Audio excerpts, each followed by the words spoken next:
ভগবানগোলায় ভাড়াটিয়া বাড়িতে উদ্ধার একই পরিবারের 4 জনের মৃতদেহ। ভগবানগোলা থানার নিমতলা কুঠিবাড়ি বাগান এলাকায় একটি ভাড়াটিয়া বাড়ি থেকে একই পরিবারের 4 জনের মৃতদেহ উদ্ধার ঘিরে তীব্র চাঞ্চল্য ছড়িয়েছে। মৃতদের মধ্যে রয়েছেন স্বামী স্ত্রী ও তাদের 2 কন্যা সন্তান। পুলিশ সূত্রে জানা যায়, প্রায় 10 মাস ধরে ওই বাড়িতে ভাড়া থাকতেন মানিক ব্যাপারী, তার স্ত্রী ও 2 কন্যা সন্তান।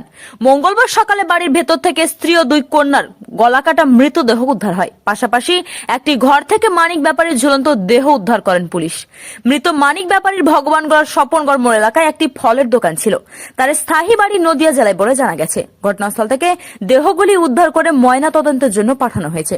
এই মর্মান্তিক ঘটনায় এলাকা জুড়ে শোক ও আতঙ্কের পরিবেশ তৈরি হয়েছে। পারিবারিক অশান্তি নাকি অন্য কোনো কারণ তা জানতে তদন্ত শুরু করেছেন ভগবানগোলা থানার পুলিশ। আশেপাশের বাসিন্দাদের জিজ্ঞাসা, এই মাস 10 থেকে ভাড়া থাকতো এখানে মাস 10 জি। কজন থাকতো? এখানে ছেলে মেয়ে দুটো আর ওরা স্বামী স্ত্রী থাকতো 4 জন। কজনের লাশ দেখতে পেলেন? 4 জনেরই দেখলাম। দুজন নিচে পড়ে রয়েছে নাকি?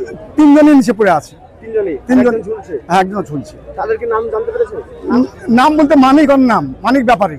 মানিক ব্যাপারী। হ্যাঁ। আর কিসের দোকান ছিল? ফলের দোকান।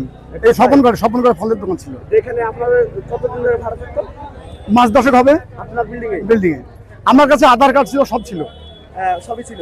কিন্তু পুলিশ এখন নিয়ে নিল। ওটা কত নম্বর রুমে ভাড়া থাকতো? ওটা রুমটা তো রুম নাম্বারটা 103 বোধ হয়। তাহলে আপনি এই রুমে ভাড়া থাকতো মনে হয়। ওদের বাড়ি কোথায় জানতে পেরেছেন? বাড়ি জানতে পারি তো, আমি তো জানি কালোখালি বাড়ি। হ্যাঁ। নদিয়া বলেছিল বাড়ি আমাকে আগে। নদিয়া? জি, বলেছিল। কি নাম আপনার? বুঝতে পারছি যে নদিয়ার নাকি ব্যক্তি এই বাড়িতে ভাড়া থাকতো। এই স্বপনগড়ে ফলের দোকান ছিল। উনি হয়তো 3-4 দিন আগে, সম্ভবত হয়তো 3-4 দিন আগে, ওনার 2 মেয়ে এবং 1 স্ত্রীকে খুন করার পরে নিজে নাকি উনি কালকে পানি নিয়েছে, পানি যে সরবরাহ করে তার কাছে পানি নিয়েছে। এখন দেখতে ঘর থেকে অতিরিক্ত গন্ধ বেরোচ্ছে।